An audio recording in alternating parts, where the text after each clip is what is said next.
Movie की शुरुआत में ही हमें दिखाया जाता है कि समुंदर से कुछ अजीबोगरीब क्रिएचर्स निकलकर शहर की तरफ बढ़ रहे हैं और उन्हें पैरासाइट्स का नाम दिया गया है। फिर हम एक आदमी को देखते हैं जो अपने कमरे में सोया होता है और उनमें से एक पैरासाइट रेंगता रेंगता उसके कान के अंदर चला जाता है। वो आदमी बहुत तड़पता है और उसके बाद फिर से नॉर्मल होकर सो जाता है। अब हमें एक लड़का दिखाया जाता है जिसका नाम शिंची था। वो रात को अपने कमरे में हेडफोन्स लगाकर गाने सुन रहा होता है। वो पैरासाइट उसके कान में घुसने की कोशिश करता है लेकिन वो घुस नहीं पाता। वो उसके नाक के पास चला जाता है। शिंची को खारिश होती है तो वो समझता है कि वो कीड़ा है तो वो उसे पकड़कर दूर फेंक देता है। वो उसे मारने के लिए आगे बढ़ता है लेकिन तभी वो पैरासाइट उसके हाथ पर काटकर उसके हाथ के अंदर चला जाता है। तभी उसकी मॉम भी वहां पर आ जाती है। वो उनसे कहता है कि देखिए मेरे हाथ में कुछ चला गया है। जब उसकी मॉम उसका हाथ देखती है तो वो बिल्कुल ठीक होता है। अब अगली सुबह में दिखाया जाता है कि शिंची नाश्ते के टेबल पर होता है तो उसे अपने हाथ में बहुत अजीब फील होता है। और फिर दूसरी तरफ हमें वो आदमी दिखाया जाता है जिसके कान में शुरू में पहले एक पैरासाइट चला गया था। वो अपनी बीवी के सामने आकर खड़ा होता है और अपना मुंह खोल लेता है। उसका मुंह बहुत ही खौफनाक और बहुत ही बड़ा था। वो अपनी बीवी का सिर अपने मुंह में लेकर अपना खौफनाक मुंह बंद कर लेता है। ये सब उसी पैरासाइट की वजह से हो रहा था। फिर हमें शिंची दिखाया जाता है जो कि स्कूल जाते हुए रास्ते में अपनी दोस्त से मिलता है। वो भी उसमें काफी अजीब हरकतें नोट करती हैं। और जब वो स्कूल पहुंच जाता है तब भी उसके साथ बहुत कुछ अजीब हो रहा था, जैसे उसके राइट हैंड में काफी पावर आ गई हो। वो घर आता है और अपना हाथ काटने की कोशिश करता है लेकिन उसका हाथ मूव करने लगता है और उसे रोकता है। और फिर हम देखते हैं कि उसका हाथ एक क्रिएचर में बदल गया है और वो शिंची से बातें भी कर रहा था।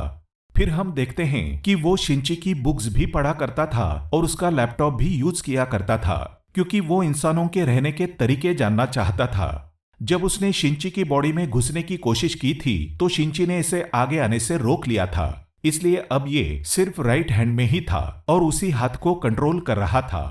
ये अपना नाम मिगी बताता है और कहता है कि तुम मुझे कभी मत काटना क्योंकि मैं तुम्हें कुछ नहीं करूंगा, तुम मेरे होस्ट जो हो।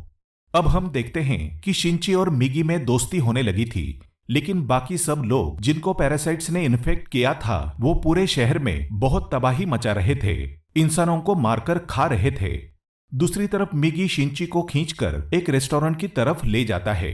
वहां पर भी बहुत सारे इन्फेक्टेड लोग यानी पैरासाइट्स इंसानों का गोश्त खा रहे थे। वो शिंची को देखते हैं तो उन्हें लगता है कि ये भी इन्फेक्टेड है और उसे भी वो गोश्त दे देते हैं। लेकिन जब उन्हें पता चलता है कि ये पूरी तरह से इन्फेक्ट नहीं हुआ बल्कि ये अभी भी इंसान है तो उसे ही मारने के लिए आगे बढ़ते हैं। लेकिन मिगी उनको आगे से मारता है और शिंची की जान बचा लेता है क्योंकि अगर शिंची मर जाता तो वो खुद भी मर जाता और ये उसने अपने फायदे के लिए किया था। अब न्यूज आती है कि शहर के लोग मारे जा रहे हैं और किसी को कुछ समझ नहीं आ रहा है कि इन्हें मारने वाला है कौन, क्योंकि पैरासाइट्स अपना ये काम बहुत होशियारी से और छुपके कर रहे थे। शिंची मिगी से कहता है कि तुम अपने साथी पैरासाइट्स को क्यों नहीं कहते कि वे इंसानों को मत खाएं। तो मिगी उससे कहता है कि तुम भी तो सब्जियां और जानवरों के गोश्त को खाते हो, उसी तरह हम लोगों का खाना इंसान ही है, तो इसमें बुरी बात क्या है। मिगी को पता चल जाया करता था कि उनके आसपास कौन सा पैरासाइट है। तो जब शिंची स्कूल जाता है तो वो उसे बताता है कि तुम्हारे पास एक और पैरासाइट है और वो कोई और नहीं बल्कि उसकी टीचर थी। वो टीचर जब शिंची को देखती है तो उसे भी पता चल जाता है कि ये इन्फेक्टेड है, लेकिन वो कहती है कि तुम्हें मुझसे डरने की कोई जरूरत नहीं है क्योंकि मैं इंसानों को नुकसान नहीं पहुंचाना चाहती, बल्कि मैं उनके तरीके इसलिए पढ़ रही हूं ताकि इंसानों जैसी क्वालिटीज हमेशा मुझ में रहें। वो उसे दो और पैरासाइट्स के पास लेकर जाती है। एक स्टूडेंट होता है और एक पुलिस ऑफिसर। वो बताती है कि ये पुलिस ऑफिसर मेरा हस्बैंड है और हमारा बेबी होने वाला है और वो बेबी बिल्कुल नॉर्मल इंसान होगा, तो हम भी इंसानों की तरह ही रहना चाहते हैं। हम किसी को नुकसान नहीं पहुंचाएंगे, किसी को सरेआम नहीं मारेंगे, लेकिन छुप के गोश्त खाना चाहते हैं। तो क्या तुम हमारा ग्रुप ज्वाइन करोगे? लेकिन मिगी इस बात को नहीं मानता। अब अगले दिन वही पुलिस ऑफिसर उन लोगों के पास आता है तो मिगी शिंची को बताता है कि ये हमें मारने आया है क्योंकि इसे पता चल चुका है कि उस दिन रेस्टोरेंट में हमने एक पैरासाइट को मारा था और इसी के साथ वो पुलिस ऑफिसर उन पर अटैक कर देता है।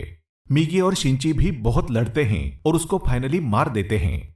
जब शिंची घर आता है तो उसे बहुत बुरा लग रहा होता है कि उसने एक मर्डर कर दिया है। लेकिन दूसरी तरफ हम देखते हैं कि पुलिस ऑफिसर की बॉडी से वो पैरासाइट निकलकर किसी और की बॉडी में चला जाता है और ये कोई और नहीं बल्कि शिंची की माँ थी। वो शिंची को मारने के लिए उसकी तरफ बढ़ रही थी।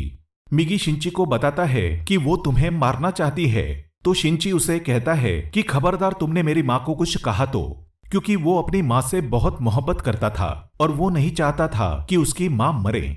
लेकिन देखते ही देखते उसकी माँ का सिर भी बाकी पैरासाइट्स की तरह खुलने लगता है और वो शिंची पर अटैक कर देती है। उसका बहुत खून जाया होता है, वो मरने के करीब होता है। लेकिन अगली सुबह हम देखते हैं कि वो दोबारा से उठ खड़ा हुआ है।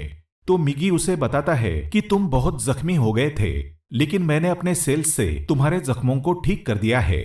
लेकिन यहाँ बुरी बात ये थी कि अब शिंची की बॉडी में मिगी के सेल्स चले गए थे और अब वो पूरी तरह इन्फेक्ट हो रहा था। शिंची अपनी माँ को ढूंढने लगता है, लेकिन वो कहीं पर नहीं मिलती। तो वो टीचर के पास चला जाता है और पुलिस ऑफिसर के बारे में पूछता है, लेकिन टीचर उसे कुछ बताती नहीं। मिगी उसे बताता है कि अब दिन में मुझे भी 4 घंटे सोने की जरूरत पड़ेगी और उस वक्त मैं तुम्हें बचा नहीं सकूंगा, तुम्हें अकेले ही लड़ना होगा। लेकिन क्योंकि मिगी के सेल्स भी उसकी बॉडी में थे तो उसके अंदर मिगी की क्वालिटीज भी आने लगी। फिर हम देखते हैं कि वही स्टूडेंट जो टीचर ने दिखाया था वो अब पैरासाइट बन चुका था। वो शिंची के स्कूल में एडमिशन ले लेता है। वो शिंची का दोस्त बनने का ड्रामा करता है, लेकिन आहिस्ता आहिस्ता सबको पता चल जाता है कि वो पैरासाइट है और फिर वो स्टूडेंट उन सबको मार देता है। इसके बाद वो शिंची के दोस्त को भी मारने आगे बढ़ता है, लेकिन शिंची अपने दोस्त को उठाकर बिल्डिंग से जंप लगा देता है। अब वो टीचर वहां पर आती है। वो चाहती थी कि वो स्टूडेंट मर जाए, क्योंकि उसकी वजह से उसका राज भी खुल सकता था। वो वहां पर ब्लास्ट करती है, लेकिन उसे कुछ नहीं होता। फिर पुलिस वहां पर आ जाती है, लेकिन वो पुलिस को भी मार देता है। अब मिगी शिंची को बताता है कि वो बिल्डिंग की छत पर है और शिंची दूसरी बिल्डिंग की छत पर जाकर उसे एरो से मार देता है। और उसके बाद वो टीचर के पास जाता है और उस पुलिस ऑफिसर का एड्रेस पूछता है जो कि पैरासाइट था, और टीचर अब उसे एड्रेस दे देती है। उस पुलिस ऑफिसर का पैरासाइट अब भी उसकी माँ के अंदर था, लेकिन यहाँ पे मिगी के सोने का टाइम हो जाता है। तो इसका मतलब ये था कि शिंची को यहाँ पर अकेले ही लड़ना था उस पैरासाइट को खत्म करने के लिए। वो जैसे तैसे तरीके से उसकी गर्दन काट देता है, जिसके बाद उसकी माँ और वो पुलिस ऑफिसर दोनों मारे जाते हैं। फिर हम देखते हैं कि शिंची अपनी दोस्त से हॉस्पिटल मिलने जाता है। वो बातें कर रहा होता है कि मैं एक एक करके सब पैरासाइट्स को मार दूंगा, कि तभी हम देखते हैं कि कोई उनकी पिक्चर्स ले रहा है। वो कोई जासूस था। और यहाँ पर इस मूवी का पार्ट 1 खत्म हो जाता है। और अब मैं आपको एक्सप्लेन करूंगा इस मूवी का पार्ट 2। अब पार्ट 2 में उस इंसिडेंट के कुछ महीनों बाद का टाइम दिखाया गया है, जब आर्मी को पता चल जाता है कि इस शहर में कोई पैरासाइट्स हैं जो लोगों पर अटैक कर रहे हैं, तो वो लोगों को बचाना चाहते थे। फिर वो जेल से एक सीरियल किलर को लाते हैं जो पहचान सकता था कि पैरासाइट कौन है और नॉर्मल ह्यूमन कौन है। उसके सामने एक एक करके लोग लाए जाते हैं। वो सबको नॉर्मल कह देता है, लेकिन जब उसके सामने शिंची आता है तो वो सोच में पड़ जाता है और काफी सोचने के बाद कहता है कि ये भी नॉर्मल है। फिर शिंची जब घर जा रहा होता है तो मिगी उसे बताता है कि हमारे बहुत पास एक पैरासाइट है। वो पास के एक बिल्डिंग में जाते हैं जहां पर वो पैरासाइट एक इंसान का गोश्त खा रहा होता है। जब वो पैरासाइट शिंची को देखता है तो उसकी तरफ बढ़ता है, लेकिन मिगी उसे मार देता है। फिर अचानक से उसे फील होता है कि जैसे उसके पीछे कोई है, और ये कोई और नहीं बल्कि वही आदमी था जिसने पार्ट 1 के एंड में शिंची और मिगी की पिक्चर्स ली थी। और फिर हमें शहर का मेयर दिखाया जाता है जो कि पैरासाइट्स के फेवर में बोलता है। वो बहुत बुरा आदमी था और वो टीचर भी उसके साथ मिली हुई थी। पर अब हम देखते हैं कि उस टीचर का बेबी हो चुका था जो कि बिल्कुल नॉर्मल ह्यूमन था। वो मेयर जान गया था कि शिंची पैरासाइट्स को मार रहा है, तो वो भी उसे मारना चाहता था, लेकिन टीचर उसे मना कर देती है। कहती है कि मिगी और शिंची आपस में जुड़े हुए हैं, तो मैं देखना चाहती हूँ ये कैसे एक साथ रहते हैं, और अगर तुम शिंची को मारोगे तो हमारा पैरासाइट मिगी भी मर जाएगा। और इसीलिए उसी ने शिंची के पीछे वो जासूस भेजा था ताकि उस पर नजर रख सकें। शिंची एक दिन चल रहा होता है कि उसे फिर से फील होता है कि उसके पीछे कोई है। वो जासूस उसकी सारी बात सुनता है और उसे कहता है कि तुम्हें अपने बारे में पुलिस को बता देना चाहिए। तो शिंची उसे कहता है कि नहीं, पुलिस में भी बहुत सारे पैरासाइट्स भरे पड़े हैं। उसे यहाँ पता चल जाता है कि उस जासूस को टीचर ने उसके पीछे लगाया है। तो वो टीचर के पास जाता है और पूछता है, ये सब तुम क्या कर रही हो, ये करना बंद क्यों नहीं कर देते? तो टीचर उससे कहती है, तो तुम हमारे साथी पैरासाइट्स को क्यों मार रहे हो? वो सिर्फ अभी इंसानों को खाना सीख रहे हैं और कुछ देर बाद वो उनको मारना भी बंद कर देंगे। वो चुप हो जाता है और फिर जासूस के पास जाता है और उसे बताता है कि वो टीचर बहुत खतरनाक पैरासाइट है, वो किसी भी वक्त तुम्हें भी नुकसान पहुंचा सकती है, तो तुम उससे दूर रहो। लेकिन जासूस उसकी बात पर यकीन नहीं करता। अब अगले दिन वो जासूस उस मेयर से मिलता है। उसे शिंची की बात को टेस्ट करना था कि वो सच बोल रहा है या नहीं, तो इसलिए वो मेयर के रूम में वॉइस रिकॉर्डर लगा देता है। लेकिन मेयर को इस बारे में पता चल जाता है और वो जासूस को मारने का हुक्म दे देता है कि ये अब हमारे लिए नुकसानदेह बन चुका है। वो पैरासाइट को उसके घर भेजता है उसे मारने के लिए, लेकिन वो घर पर नहीं होता, तो वो उसकी बेटी को मार देते हैं। अब दूसरी तरफ शिंची को मिगी बताता है कि तुम पर 5 पैरासाइट्स अटैक करने आ रहे हैं। अब उनकी तरफ एक आदमी बढ़ता है और उसी आदमी के अंदर वो 5 पैरासाइट्स थे। मिगी और शिंची उससे फाइट करते हैं और उसका सिर उड़ा देते हैं। उन्हें लगता है कि अब ये मर चुका है, लेकिन अभी तो सिर्फ एक पैरासाइट मारा गया था और 4 अभी भी बाकी थे। बाकी के पैरासाइट्स उसके हाथ में आ जाते हैं और उसे कंट्रोल करने लगते हैं। अब वो टीचर मेयर से कहती है कि जब मैंने तुम्हें मना किया था कि तुम उस जासूस या शिंची को मारने के लिए पैरासाइट नहीं भिजवाओगे, तो तुमने ऐसा क्यों किया? अब मेयर यहाँ पर नोट करता है कि उस टीचर के दिल में मां बनने के बाद इंसानों वाले इमोशंस वापस आ रहे थे, तो उसे ये बात बिल्कुल अच्छी नहीं लगती। अब वो उस टीचर को मारने के लिए 3 पैरासाइट्स भेजता है, लेकिन चूंकि वो भी पैरासाइट थी तो उसको पता चल जाता है कि कोई उसे मारने आ रहा है। तो वो उनको पार्किंग में बुलाती है और उन तीनों से अकेले ही मुकाबला करके उन्हें मार देती है। लेकिन जब वो घर आती है तो वो देखती है कि उसका बच्चा वहां पर नहीं है और उसे एक नोट मिलता है जिस पर लिखा होता है कि तुम्हारा बच्चा मेरे पास है, ब्रिज पर मुझसे मिलने आना। इनफैक्ट वो नोट उस जासूस का था। वो अपनी मरी हुई बेटी का बदला लेना चाहता था टीचर के बेबी को मारकर। वो टीचर घबराकर शिंची को भी अपने साथ वहां लेकर जाती है। तो शिंची उसे बताता है कि तुम्हें इसे मारकर कुछ नहीं मिलेगा, क्योंकि ये बेबी एक नॉर्मल इंसान है। इसी दौरान आर्मी भी वहां आ जाती है और उन्हें पता चल जाता है कि मेयर ने अपनी बिल्डिंग के अंदर बहुत सारे पैरासाइट छुपाए हुए हैं और वो बिल्डिंग से एक एक करके लोगों को निकाल रहे थे और उनमें से जो पैरासाइट था वो उसे शूट करते जा रहे थे। सीरियल किलर भी वहीं पर था। और फिर हम मेयर को स्पीच करता हुआ देखते हैं, जो बता रहा होता है कि असली मॉन्स्टर्स तो इंसान है जो कि पैरासाइट्स को बिना वजह मार रहे हैं। तो वहां पर बैठे हुए आर्मी के सब लोग उसे शूट कर देते हैं, जिससे उसकी डेथ हो जाती है। तभी वो सीरियल किलर चिल्लाने लगता है कि ये इंसान था, ये तो बस पैरासाइट्स का साथ दे रहा था। लेकिन जब वो पीछे मुड़कर देखते हैं तो वही आदमी उनके पीछे खड़ा होता है जिसके अंदर 5 पैरासाइट्स थे। सब उसे शूट करते हैं लेकिन उसे कुछ नहीं होता। फिर हम देखते हैं कि जासूस उस बच्चे को फेंकने वाला होता है। टीचर उसे देखती है तो अपने बच्चे को बचाने के लिए उसे मजबूरी में पैरासाइट बनना पड़ता है। वो अपना एक हाथ निकालकर जासूस के चेस्ट में घुसा देती है, जिसकी वजह से सबको पता चल जाता है कि वो एक पैरासाइट है। पुलिस उस पर मुसलसल शूट करने लगती है और वो जान गई थी अब उसकी जान नहीं बच सकती। तो वो अपना बेबी शिंची को पकड़ाने आती है।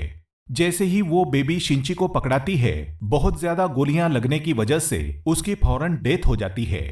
यहाँ पर शिंची को अपनी माँ भी याद आने लगती है और उसमें इंसानों वाली फीलिंग्स दोबारा से आने लगती हैं। अब पुलिस शिंची को अपने साथ इन्वेस्टिगेशन के लिए ले जाती है, लेकिन साथ ही उन्हें ये खबर मिलती है कि उस पैरासाइट ने, जिसके अंदर 5 पैरासाइट थे, आर्मी को मार दिया है। तो शिंची फौरन से कार लेकर वहां पर जाता है और वही पैरासाइट उसकी कार को रोककर उसका एक्सीडेंट कर देता है। अब वो जंगल में चला जाता है और मिगी से कहता है कि जब तक तुम मेरे साथ हो उसको पता चल जाएगा कि हम कहाँ हैं, तो तुम मुझसे दूर हो जाओ। इसी के साथ वो पैरासाइट फौरन वहां पर आ जाता है और उन पर अटैक करने लगता है। अब क्योंकि शिंची और मिगी की काफी दोस्ती हो चुकी थी, तो मिगी अपनी कुर्बानी दे देता है, यानी अपनी जान सैक्रिफाइस कर देता है। उसकी बॉडी से अलग हो जाता है और शिंची को वहां से भाग जाने को कहता है और मिगी को वो पैरासाइट मार देता है, जिस पर शिंची काफी उदास हो जाता है और फिर अपनी दोस्त के घर की तरफ जाता है। वो उसका बहुत ख्याल रखती है। वो लेटा होता है कि एकदम देखता है कि उसके बाजू में से मिगी का एक और हिस्सा ग्रो कर रहा है और ऐसा इसलिए हुआ था क्योंकि जब मिगी ने अपने बॉडी सेल्स देकर उसकी बॉडी को ठीक किया था तो मिगी के सेल्स भी तो उसकी बॉडी में आ गए थे, इसलिए वो चाहता तो दोबारा ग्रो कर सकता था। शिंची को फील हो गया था कि अब ये दोबारा आ रहा है तो उस पैरासाइट को दोबारा से पता चल जाएगा कि मैं कहाँ हूँ, तो अपने दोस्त की जान बचाने के लिए उसको बाय कहकर वो वहां से चला जाता है। लेकिन जैसे ही वो बाहर जाता है तो वो पैरासाइट उसे पकड़ लेता है। लेकिन एक फैक्ट्री में पहुंचकर शिंची एक केमिकल रॉड उसकी बॉडी में घुसा देता है, लेकिन उसे कुछ नहीं होता। तो वो कहता है कि तुम मुझे क्या समझ रहे हो, मैं तो तुम्हें मारकर बाकी इंसानों को भी मार दूंगा और फिर मैं और बाकी पैरासाइट्स दुनिया भर रूल करेंगे। वो उसे मारने ही वाला होता है कि मिगी फौरन से उसकी बॉडी में दोबारा ग्रो कर जाता है और उस पैरासाइट पर अटैक कर देता है। इसी के साथ उसकी बॉडी में कुछ होने लगता है और वो तड़पने लगता है। तो मिगी शिंची को बताता है कि जिस रॉड से तुमने इसको मारा उस पर बहुत केमिकल्स लगे हुए थे और अब पैरासाइट्स इसकी बॉडी पर नहीं रहना चाहते और एक एक करके सब पैरासाइट्स उसकी बॉडी को छोड़ देते हैं और अब सिर्फ उसकी बॉडी का ढांचा बाकी रह गया था। तो शिंची वो उठाकर नीचे आग में फेंक देता है, जिससे फाइनली उसकी डेथ हो जाती है। अब हमें काफी दिन बाद का टाइम दिखाया जाता है जब सब कुछ नॉर्मल हो चुका था। तो मिगी शिंची से कह रहा होता है अब जैसा कि इस दुनिया में कोई भी पैरासाइट नहीं रहा तो हमें भी साथ नहीं रहना चाहिए, मैं तुमसे अलग हो जाऊंगा। लेकिन शिंची उसे मना कर देता है तो मिगी खुद ही अपने आप को खत्म कर लेता है और शिंची का हाथ वापस अपनी फॉर्म में आ जाता है, जिस पर वो काफी उदास हो जाता है, मिगी को मिस करने लगता है। अब हम देखते हैं कि काफी टाइम गुजर गया है और शिंची और उसके दोस्त अच्छी जिंदगी गुजार रहे हैं और वो उस टीचर के बेबी से भी मिलने जाया करते थे कि अचानक हम देखते हैं कि वो सीरियल किलर वापस आ गया था और वो शिंची के दोस्त को किडनैप कर लेता है। वो उसके कान में कहता है कि असली मॉन्स्टर इंसान हैं, लेकिन शिंची की दोस्त उससे कहती है कि असली मॉन्स्टर तो तुम हो, तुम लोगों को मारते हो। इस बात पर वो सीरियल किलर उसको बिल्डिंग से नीचे धक्का देता है, लेकिन शिंची फौरन आ जाता है और अपना हाथ लंबा करके उसे बचा लेता है और यहाँ पर उसे फील होता है कि उसकी मदद यहाँ पर मिगी ने की है और यहाँ पर मूवी फाइनली खत्म हो जाती है, यानी पार्ट 2 खत्म हो जाता है। Thanks for watching.